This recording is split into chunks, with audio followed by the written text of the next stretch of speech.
Assalamualaikum warahmatullahi wabarakatuh. Alhamdulillahirabbil alamin wa bihi nasta'in ala umuri dunya waddin. Wassalatu wassalamu ala asyrofil anbiya'i wal mursalin.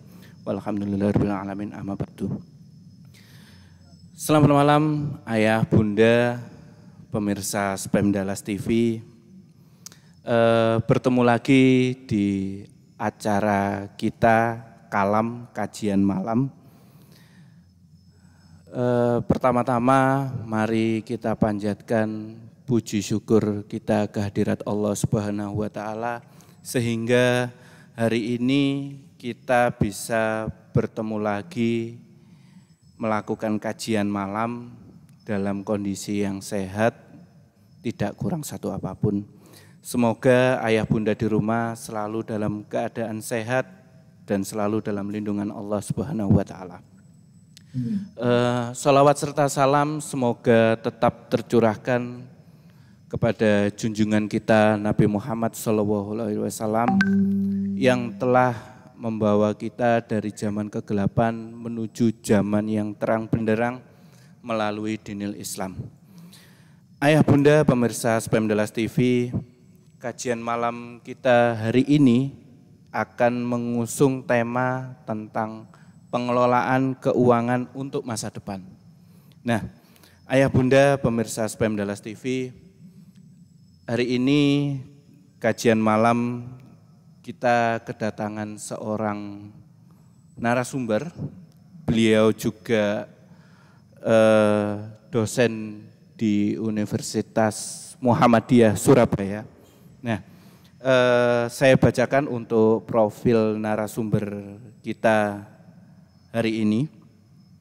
Beliau adalah Dian Berkah, SHI, MHI, dokter kandidat. Nah, beliau ini merupakan seorang dosen dan juga praktisi yang fokus di bidang waris Islam lebih dari 10 tahun. Selain itu, beliau juga aktif mengembangkan bisnis berbasis ekonomi Islam seperti fintech syariah dan juga properti syariah. Nah, background education beliau adalah S1 beliau di Fakultas Agama Islam Universitas Muhammadiyah Malang. S2 beliau pasca sarjana IAIN Sunan Ampel. Dan S3 beliau di pasca sarjana Universitas Airlangga. Nah, pengalaman beliau yakni Wakil Divisi SDI Asosiasi Dewan Pengawas Syariah, Sekretaris Umum Forum Dai Ekonomi Islam, Kaprodi Magister Hukum Ekonomi Syariah Universitas Muhammadiyah Surabaya, Dewan Syariah Nasional MUI Perwakilan Jawa Timur, founder dan CEO Waris Center, dan dosen pasca sarjana pada Prodi Magister Hukum Ekonomi Syariah, serta dokter kandidat Ekonomi Islam UNER. Bisnis syariah beliau adalah, beliau merupakan founder dan presiden komisioner Berkah Fintech Syariah, juga sebagai pengawas syariah pada BPRS Daya Arta Mentari, sekaligus komisioner properti syariah. Kita sapa dulu Bapak Dian Berkah. Assalamualaikum Ustadz. Waalaikumsalam warahmatullahi wabarakatuh. Gimana kabarnya Ustadz? Alhamdulillah baik, sehat, dan semoga semua yang di sana juga sehat. Terima kasih waktunya Ustadz sudah mau ikut bergabung di kajian malam kita. Ustadz, tema kita hari ini adalah tentang pengelolaan keuangan untuk masa depan, Ustadz. Ya. Oh iya, sebelumnya Ustadz, Ustadz juga merupakan salah satu dosen di Universitas Muhammadiyah Surabaya. Ya, pada kepangkatan saya di Universitas Muhammadiyah Surabaya di Fakultas Agama Islam. Tentu karir saya dibesarkan di Spam Dallas itu sendiri. Dan sampai sekarang pun sebenarnya masih terus banyak paling tidak diminta untuk terlibat ya. Monggo semua ustadz-ustadzah, begitu pula ayah, ibu, bunda yang lain bisa juga untuk komunikasi dalam hal-hal yang berhubungan dengan tema kita dan tema yang lain, baik berhubungan dengan waris maupun dengan ekonomi syariah. Saya kira itu Ustaz. Nggih. Salam hormat buat Ustaz saja di sana. Nggih. Baik Ustadz, memang untuk tema kita kali ini memang menarik ya, karena yang tidak bisa dipungkiri dan apalagi di masa pandemi ini memang sangat berdampak sekali di dalam bidang ekonomi nggih. Mau nggak mau karena aspek yang sangat terdampak. Nah, Ustadz, mungkin ketika kita berbicara tentang manajemen keuangan, Ustadz, itu biasanya atau seringkali sasarannya adalah mereka yang sudah bekerja dan sudah berpenghasilan. Jadi mindsetnya ketika manajemen keuangan itu selalu arahnya kepada mereka yang sudah bekerja atau sudah berpenghasilan. Nah, kita mencoba ini Ustadz, bagaimana sih atau seberapa pentingnya sih ketika kita mengenalkan manajemen keuangan itu kepada atau apa nggih? Mengenalkan manajemen keuangan sejak usia dini. Kalau menurut Ustadz, pripun Ustadz? Nggih. Baik, sebelumnya saya buka dulu dengan salam ya. Nggih. Assalamualaikum warahmatullahi wabarakatuh.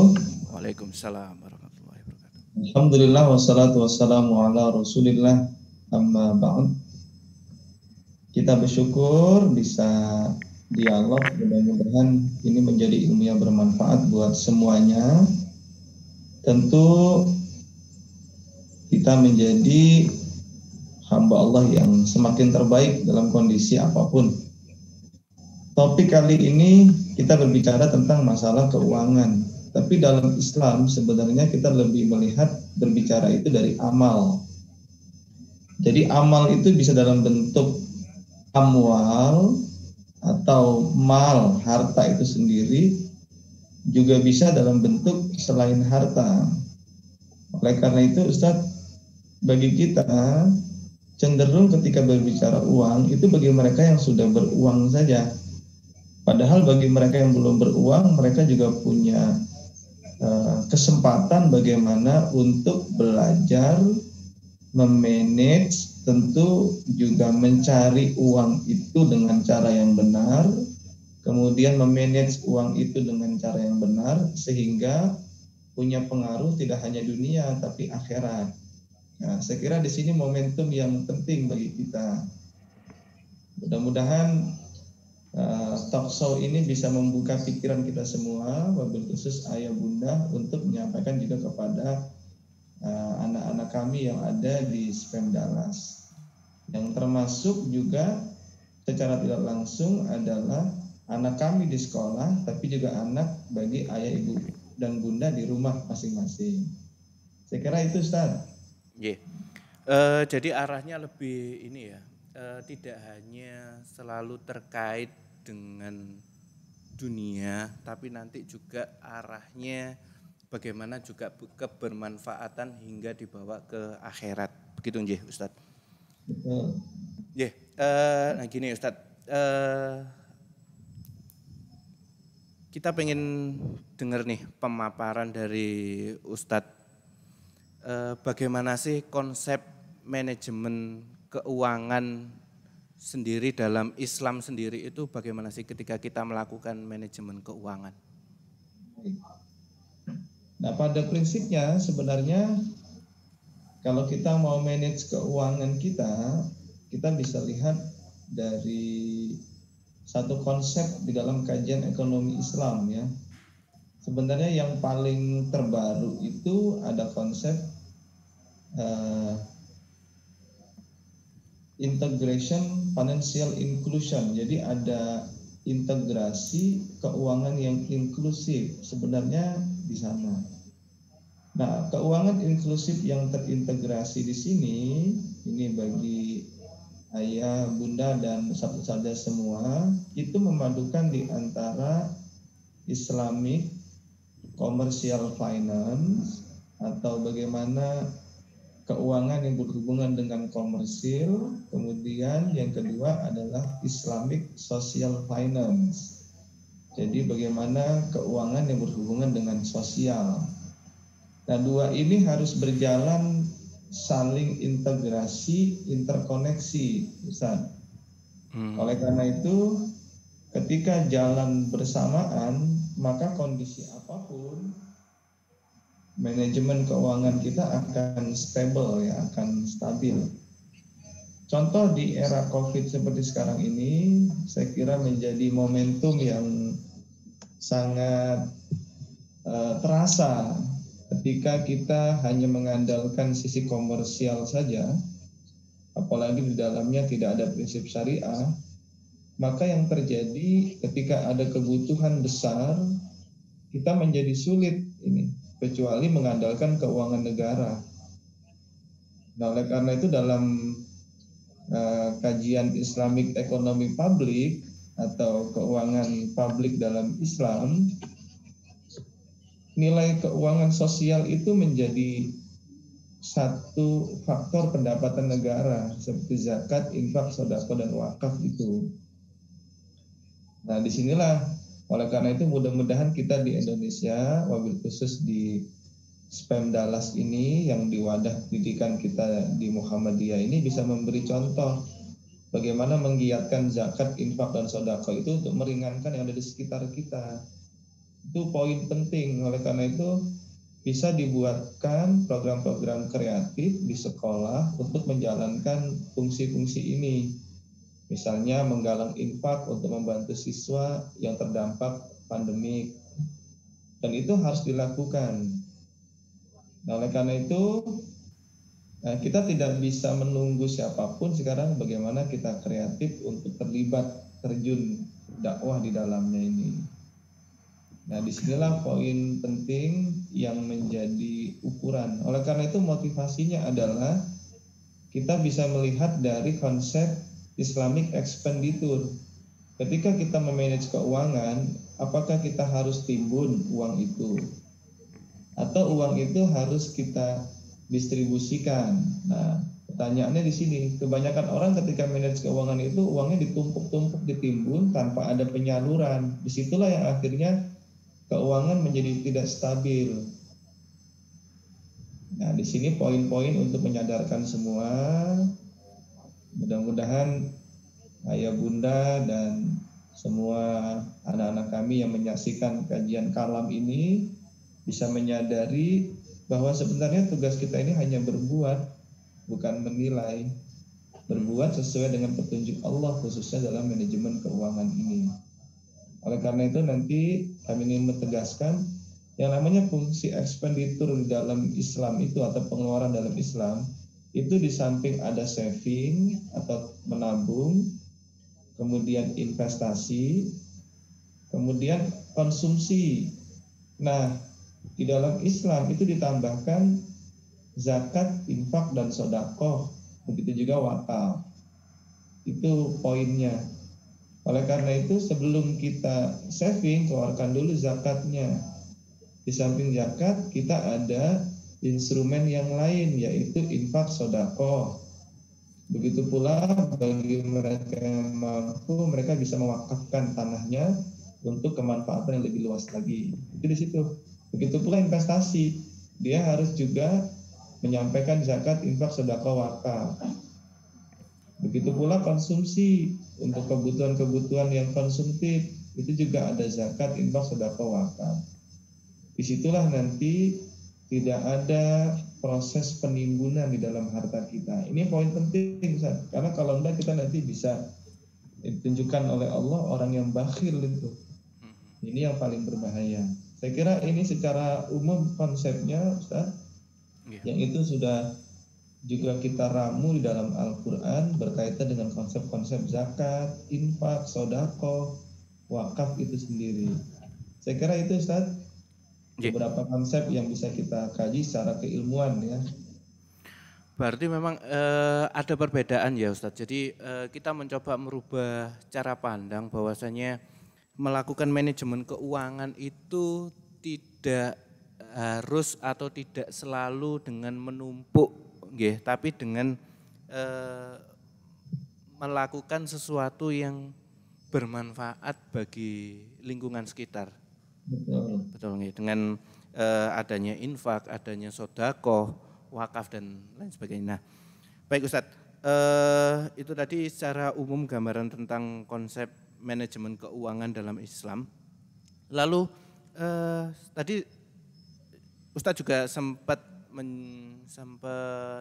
membahas tentang investasi. Nah,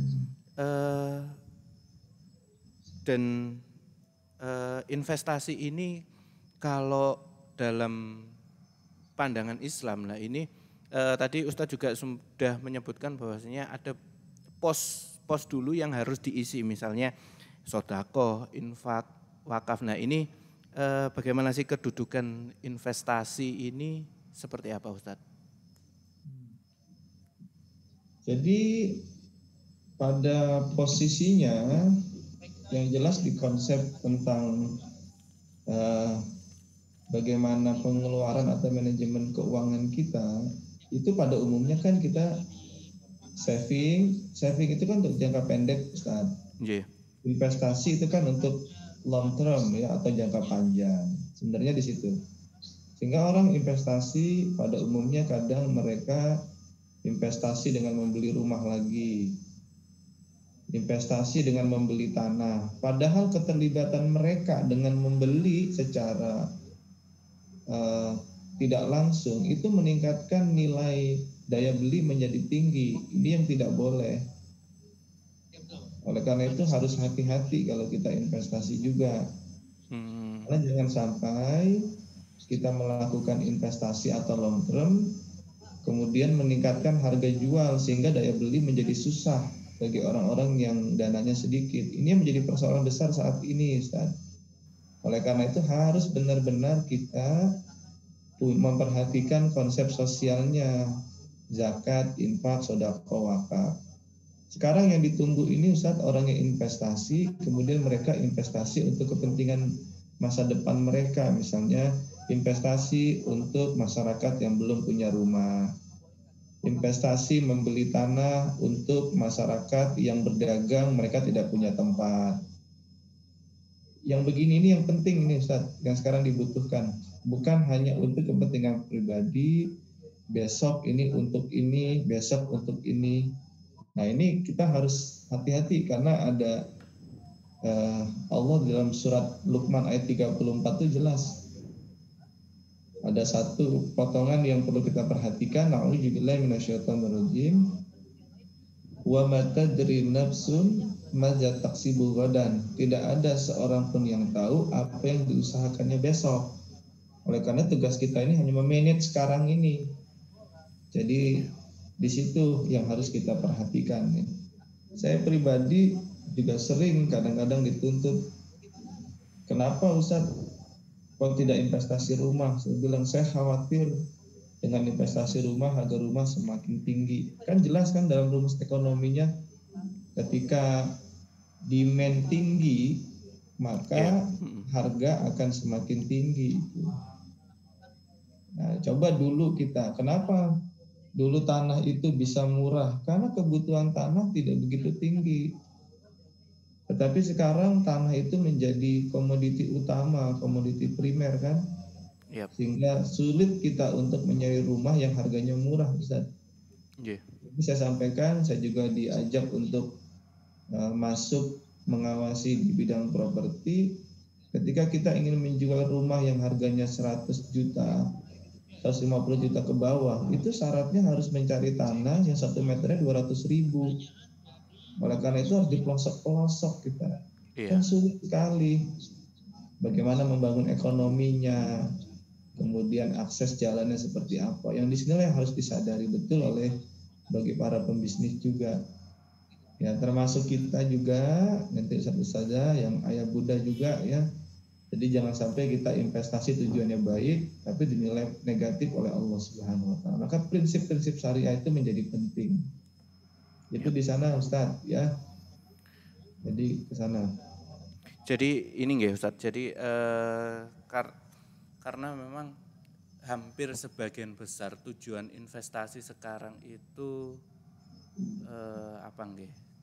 Mungkin bahasanya agak sedikit tidak nyaman untuk didengar, tapi investasi ini akhirnya bertujuan untuk memperkaya diri kita sendiri, begitu nggih. Untuk yang sekarang itu nggih, yang banyak berkembang dalam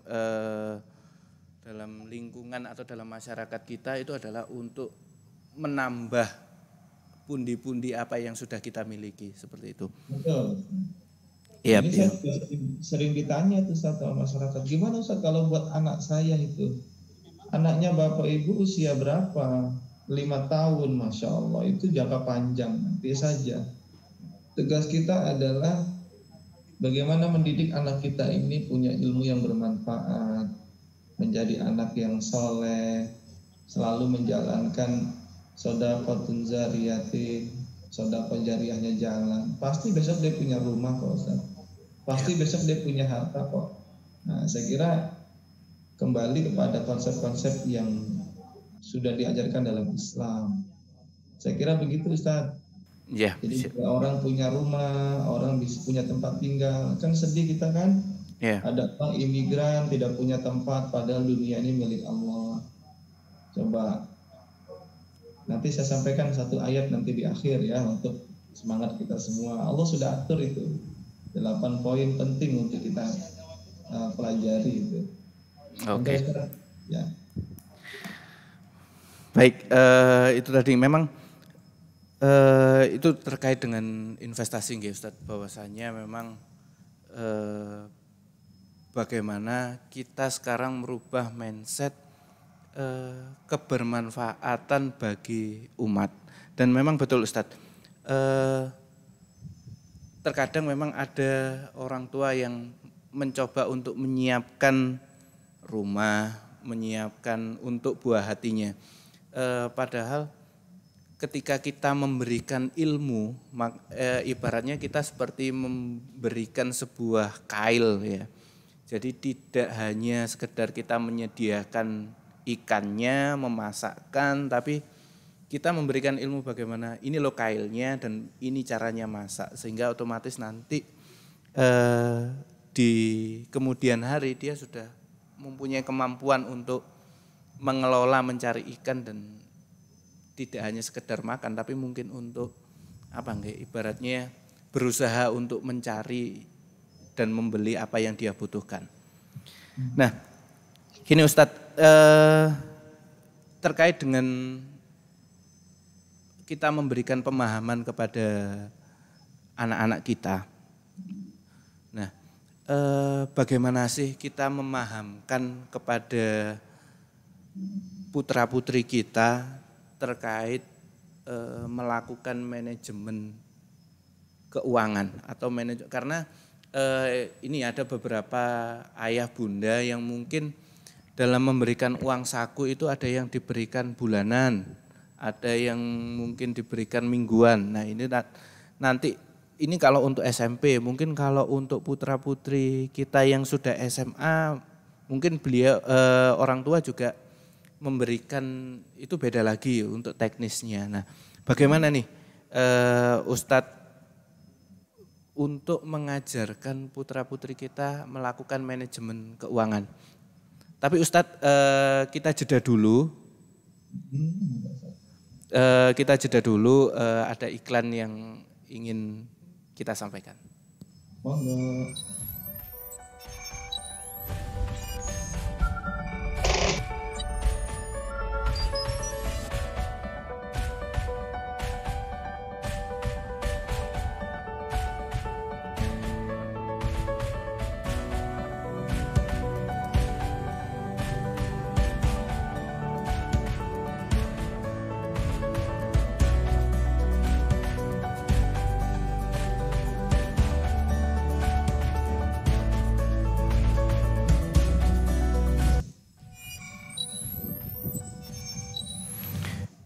Baik, ayah bunda kembali lagi di Kalam kajian malam dengan Ustadz Dian Berkah. Nggih, Ustadz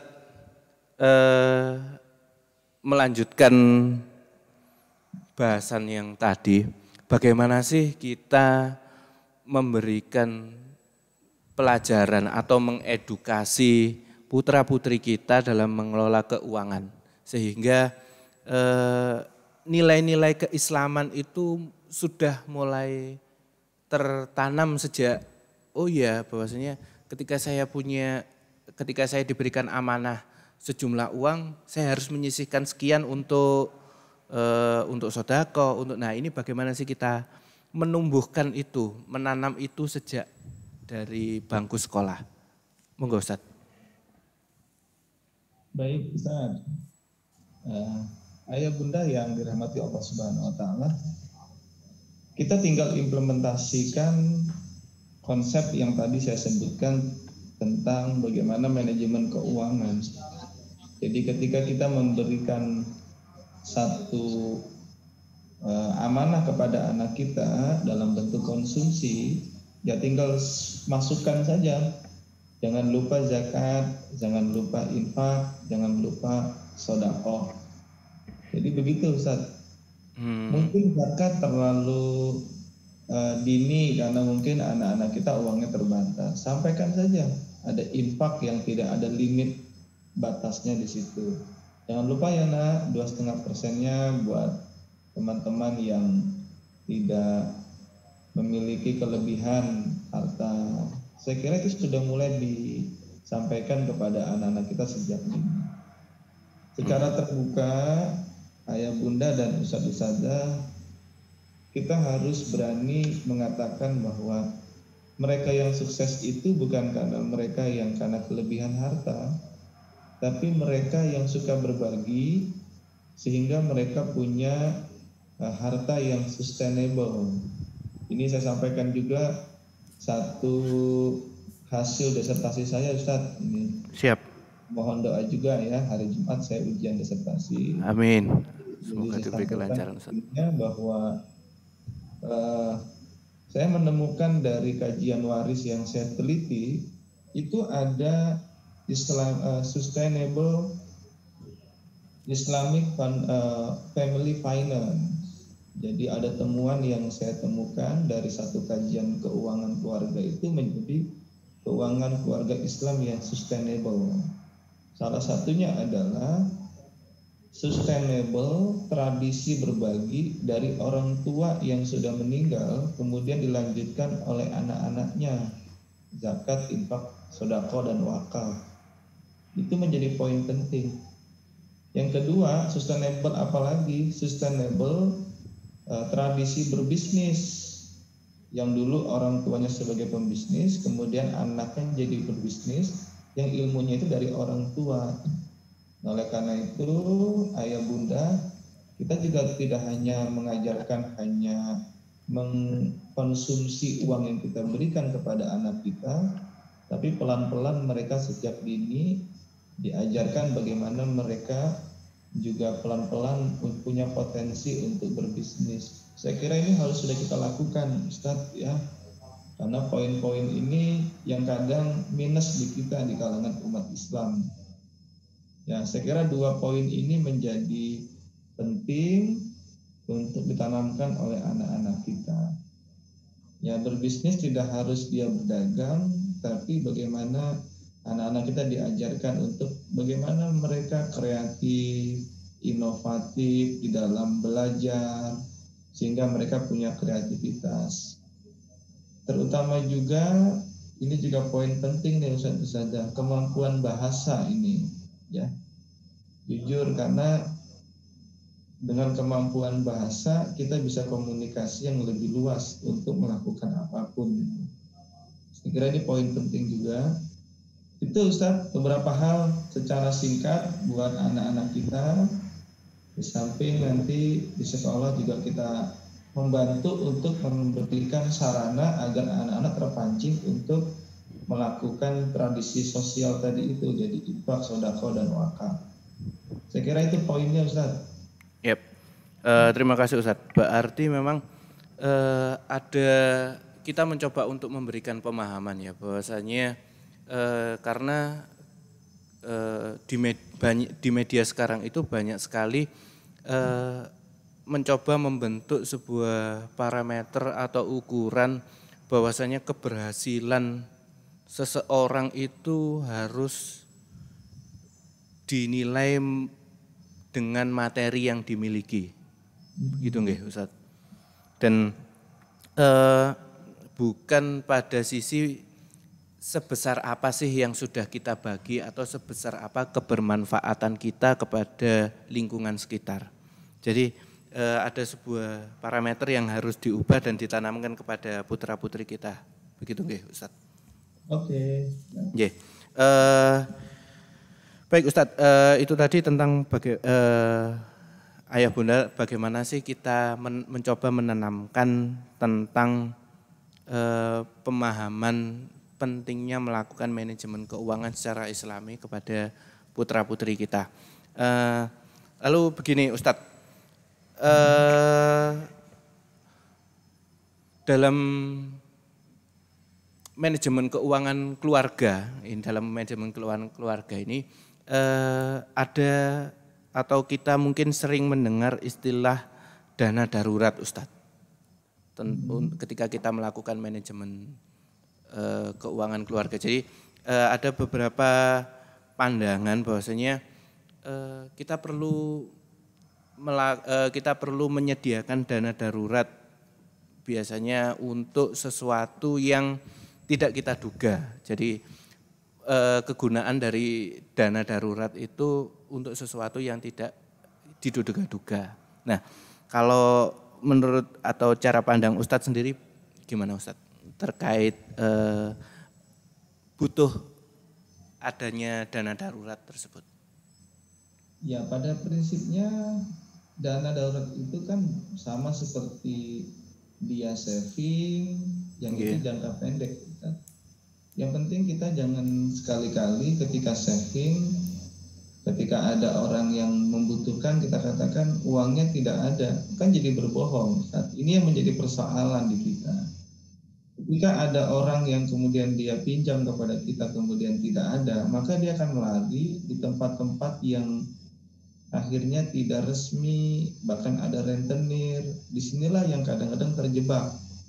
Nah, oleh karena itu dari sekarang kita harus benar-benar punya konsep bahwa manajemen keuangan, saving, kemudian investasi maupun konsumsi itu tidak lupa dari zakat, infak, sedekah. Begitu pula wakaf kalau memang jumlahnya itu besar yang kita punya. Jadi poinnya di sana Ustaz. Memang nyeleneh teori keuangannya, konsepnya ini. Tapi sebenarnya begitulah seharusnya. Ya, kalau kita berbaginya kuat, insya Allah Allah mudahkan kita bukan karena kita memang untuk ditumpuk hartanya Ustaz. Allah memberikan dana kepada kita lebih besar untuk ditransfer kepada orang-orang yang membutuhkan. Sebenarnya konsepnya begitu. Ya, bukan untuk diberikan kepada kita untuk ditumpuk. Jadi kalau kita lihat dalam konsep Al-Quran, tidak ada orang yang kaya itu. Dan tidak pula ada orang yang miskin Ustaz. Semua adalah orang-orang yang Allah sampaikan wa fis sama rizqukum. Ya, dari langit itulah rezeki kamu. Jadi gitu Ustaz. Jadi sebenarnya kita semua sudah dijamin rezekinya oleh Allah, tapi menjadi mampet karena ada sistem-sistem yang menutup dari kita ini. Ada orang yang harusnya dapat melalui jalur instrumen zakat, infak, sedekah, ditutup karena bakhil Ustaz, sehingga mereka nggak bisa makan, mereka tidak bisa memenuhi kebutuhan hidupnya. Begitu. Ada yang punya kreativitas, dia melalui apa? Dia bekerja, caranya ke sana. Berarti dia menggunakan apa? Konsep komersial tadi itu. Nah, tapi ketika mereka yang mampu untuk mengelola dengan komersial tadi, maka dia kena kewajiban untuk zakat, infak, dan sedekah, sehingga semua stabil. Yap, yap. Nah, kira begitu yang harus disadari oleh kita semua. Orang-orang yang kaya Ustadz, yang dari bawah, itu mereka merasakan betul betapa pedulinya kepada masyarakat. Jujur ini motivasi juga buat ayah bunda dan adik-adik semua ya. Ya, saya bisa diberi amanah kemudian menjadi founder dan presiden komisaris di Fintech itu kan, ya saya kira ini sudah amanah yang kita lakukan sejak awal, peduli, berbagi kepada siapapun. Kalau ditanya berapa uangnya Ustadz, saya nggak punya uang, tapi saya bisa berbagi dengan lembaga ini, membuka akses keuangan kepada masyarakat. Jadi ke sana Ustadz. Jadi orang jadi presiden komisaris itu bukan karena uang saja, bisa jadi karena ilmu, karena amal dia, sehingga dipercaya untuk mengelola lembaga keuangan itu. Jadi ke sana Ustaz. Jadi kita tidak harus takut. Yang penting konsep anak kita menjadi anak yang soleh, tentu soleh ilmu, soleh amal ya. Yang kedua, kemudian jadikan anak kita yang selalu mengembangkan ilmu yang bermanfaat. Kemudian yang ketiga, menjadikan anak-anak kita ini menjadi anak yang selalu mendistribusikan sodaqatun zariyatin. Sodaqah zariyah itu artinya kan, sodaqah itu ya bisa diartikan sebagai infak, sodaqah, zariyatin itu kan yang produktif, yang dia selalu tumbuh. Jadi di situ yang harus kita pahami betul. Kita berbagi bukan stop, tapi bagaimana berbagi yang selalu berkepanjangan atau sustainable. Ya di sana Ustaz poin-poinnya memang ini harus dibongkar habis-habisan mengkaji kayak begini ini, karena butuh waktu. Oleh karena sejak anak-anak kita kecil itu harus dididik berbagi. Dia peduli, budaya mengalah, mendahulukan orang lain, dia selalu dekat kepada Allah, peduli kepada ustaz-ustazah dalam arti hormat dan patuh pada orang tua dan guru. Wah, saya kira pasti sukses lah anak-anak kita. Karena orang sukses kan sebenarnya sudah kelihatan dari sejak kecil, Ustaz. Emosinya jadi kontrol, dia Ketenangannya gitu nggih. Ya, saya kira ke sana, Ustaz. Nggih. Sebuah paradigma yang baru ya. Jadi sekali lagi bahwasanya memang ketika kita memiliki sebuah saving dana, memang bukan berarti akhirnya saving dana itu untuk kita, hanya untuk kita nggih, tapi seandainya ada saudara atau ada seseorang yang memang membutuhkan, maka membutuhkan pinjaman atau seperti apa, mungkin berarti konteksnya dana darurat atau saving ini bukan hanya sekedar untuk kita atau keluarga kita, tapi ketika ada orang lain yang membutuhkan, yaitu memang rezekinya hanya saja dilewatkan melalui kita. Begitu nggih, Ustadz berarti? Berarti lebih ke bagaimana kita merubah cara pandang kita nggih tentang apa yang kita miliki itu bukan hanya sekedar kita tumpuk, kita timbun untuk diri kita atau untuk keluarga kita, anak cucu kita, tapi bagaimana kita berbagi untuk siapa yang memang membutuhkan. Seperti itu nggih. Wah, ini paradigma yang baru ini. Baik Ustadz. Gini, berarti untuk menanamkan ini tampaknya Ustadz itu bukan apa nggih? Bukan sekedar bagaimana kita menanamkan untuk putra-putri kita hari ini, mulai hari ini, tapi bagaimana sih kita merubah pola pikir kita. Jadi mohon nih Ustadz diberikan apa ya, tips bagaimana biar kita bisa merubah apa yang kita miliki atau dana saving kita itu bukan hanya sekedar untuk anak cucu kita, tapi ketika ada yang membutuhkan itu kita bisa, oh ya saya ada dana sekian. Itu saya rasa ketika butuh apa ya, butuh kekuatan, butuh keikhlasan ketika ya saya ada dana sekian. Kalau kamu butuh atau Anda butuh silakan dipinjam. Nah itu saya rasa itu butuh sebuah kekuatan, butuh sebuah keikhlasan untuk mengatakan itu. Nah, gimana Ustadz tipsnya biar kita bisa menyampaikan itu? Kan mudahnya, saya nggak punya dana untuk, saya belum ada dana atau saya nggak ada dana. Itu mungkin lebih mudah ya daripada sekedar mengatakan iya saya ada dana. Itu bagaimana Ustadz tipsnya biar kita bisa punya kemampuan, kekuatan untuk mengatakan itu? Nah, pada prinsipnya sebenarnya gunakan saja iman ya. Iman itu kan yakin, kemudian kita sampaikan, setelah itu diamalkan. Bisa dibikin terobosan Ustadz di sekolah melalui program misalnya, ayo sampaikan semua secara terbuka, kira-kira kita punya dana berapa yang bisa diberikan kepada orang lain. Ya, kalau kita yang sudah bekerja misalnya, ayo siapa yang mau pinjam, kita punya dana longgar nih 1 juta, 2 juta. Itu sebenarnya sangat mengembirakan Ustaz. Apalagi ketika mereka yang membutuhkan dana itu tidak menggunakan akad yang namanya akad bisnis, tapi akad sosial namanya qardul hasan. Ya, tidak hanya qardul hasan, Ustaz, di qard saja, pinjam 1 juta, kembali 1 juta saja sudah sangat membantu masyarakat. Kalau qardul hasan itu pinjam, kalau mereka tidak bayar pun tidak apa-apa. Wah, itu dia. Memang butuh keberanian, oleh karena itu kita harus punya konsep bahwa harta yang kita miliki ini adalah titipan dari Allah Subhanahu wa taala. Kan ada itu ya, yang dari Yogyakarta yang mereka masuk Islam, kemudian bagi masker, dan di saat pandemi itu siapa itu ya? Stephen atau siapa itu? Itu kan jelas dia terbuka untuk berbagi, kemudian semakin dilipat gandakan oleh Allah. Itu udah di dalam Al-Quran sudah jelas memang. Nah, oleh karena itu memang butuh kita olah dari sekarang, Ustaz. Ya jujur memang berat, tetapi kita harus sampaikan dengan konsep sesuai dengan prinsip syariah bahwa uang kita ini adalah ya bukan uang kita secara pribadi, tapi juga ada milik umat. Coba dibuka di surat Az-Zariyat ayat 19 itu. Allah sampaikan dalam ayat itu. A'udzubillahi minasyaitonirrajim. Wa fi amwalihim haqqul lisa'ili wal mahrum. Di dalam harta mereka, orang-orang yang bertakwa, itu ada hak bagi orang miskin yang meminta dan orang miskin yang tidak mendapat bagian.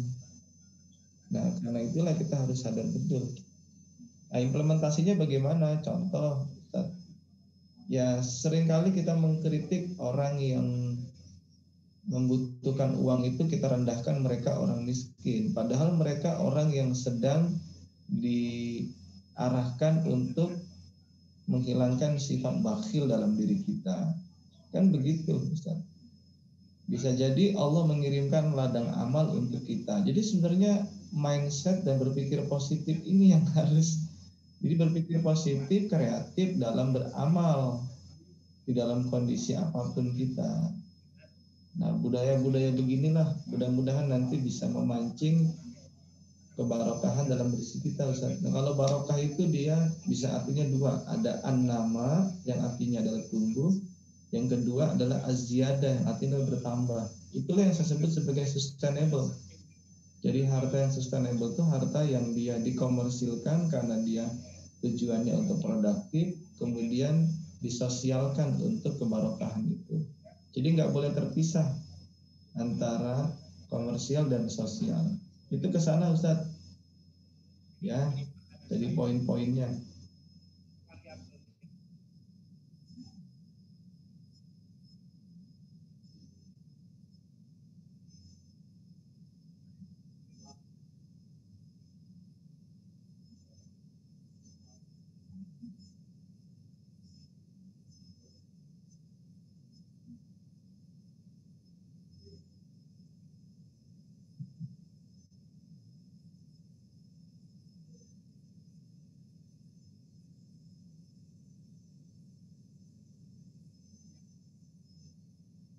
Sisi lain ya mungkin, ini mungkin Allah mengirim dia agar saya bisa menerapkan eh, manajemen keuangan kita secara Islam melalui sodako atau melakukan kegiatan-kegiatan sosial. Wow, benar-benar merubah paradigma Ustadz. Baik, Ustadz, sebelum kita lanjutkan, ada beberapa hal yang mau lewat sebentar.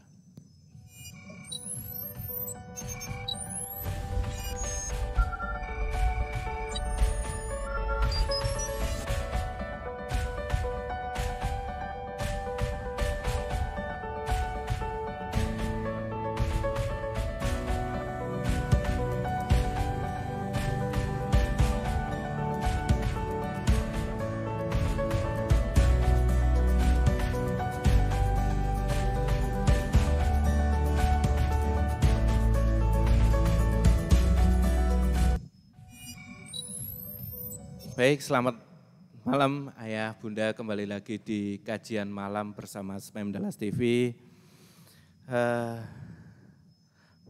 Masih dengan Ustadz Dian Berkah. Baik Ustadz, tidak terasa ini sudah berjalan 45 menit. Ustadz, kita tadi sudah banyak membahas tentang bagaimana sih kajian atau melakukan manajemen keuangan secara Islam.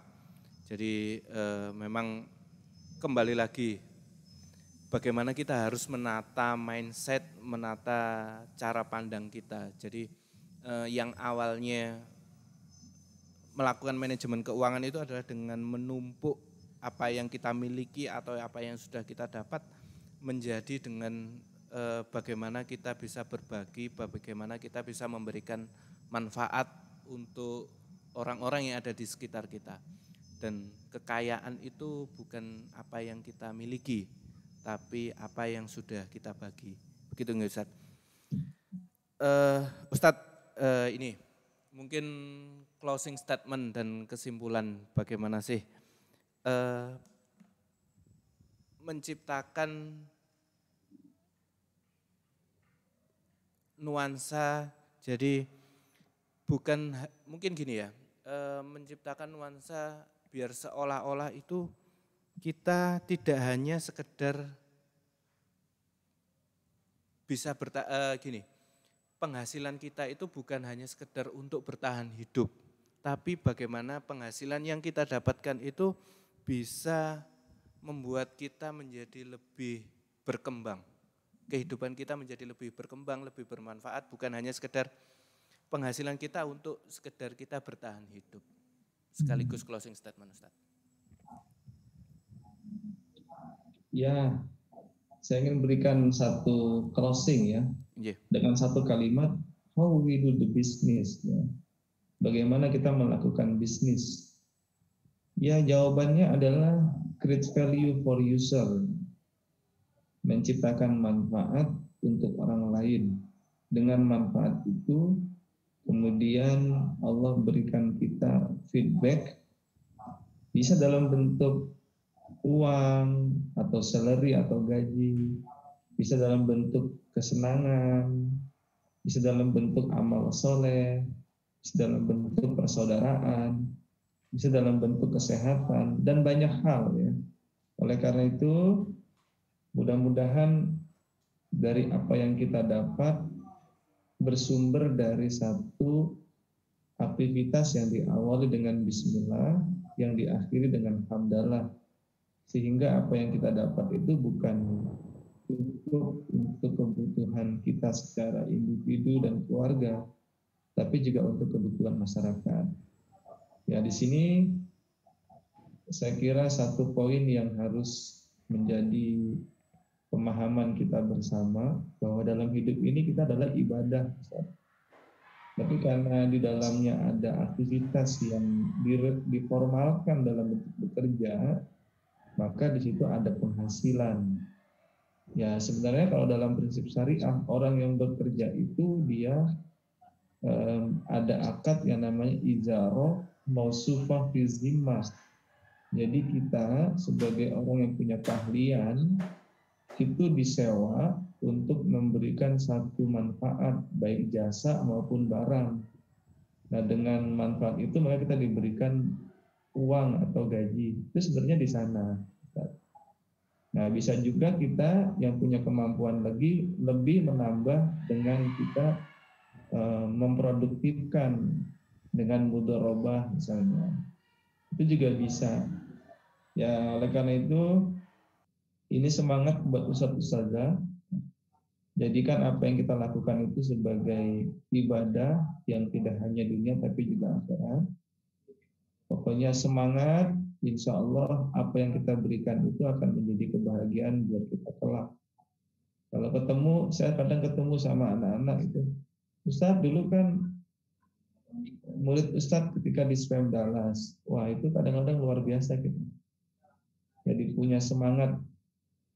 Masya Allah, ternyata dia sudah jadi orang. Itu ada juga itu yang kuliah, mereka di luar negeri, mereka yang sudah bekerja, itu sampai ke sana Ustaz. Jadi ada kepuasan tersendiri. Nah oleh karena itu, mudah-mudahan semua kita diberikan kelimpahan, keberkahan dalam rezeki, sehingga profesi apapun kita bisa menjangkau tidak hanya kebahagiaan kita, tapi juga kebahagiaan akhirat. Saya kira itu Ustaz closingnya.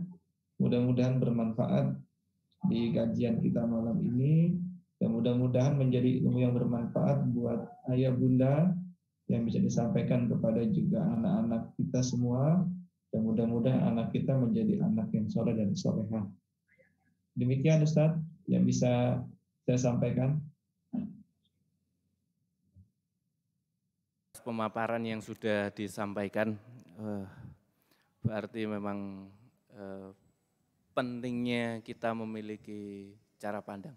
Terima kasih Ustadz, Ayah Bunda, semoga apa yang disampaikan Ustadz Dian Berkah ini bisa memberikan manfaat, bisa merubah dari yang baik menjadi jauh lebih baik dan menghasilkan putra-putri kita, putra-putri yang soleh dan solehah. Ayah Bunda dan Ustadz Dian Berkah, terima kasih atas waktunya sudah meluangkan, dan terima kasih atas ilmunya yang sudah dibagi. Semoga ini dicatat Allah sebagai amal jariah kita. Kita tutup dengan bacaan hamdalah dan doa kafaratul majelis. Alhamdulillahirabbil alamin. Subhanakallahumma wa bihamdika asyhadu an la ilaha illa anta astaghfiruka wa atubu ilaik. Sekian dari saya. Assalamualaikum warahmatullahi wabarakatuh. Waalaikumsalam warahmatullahi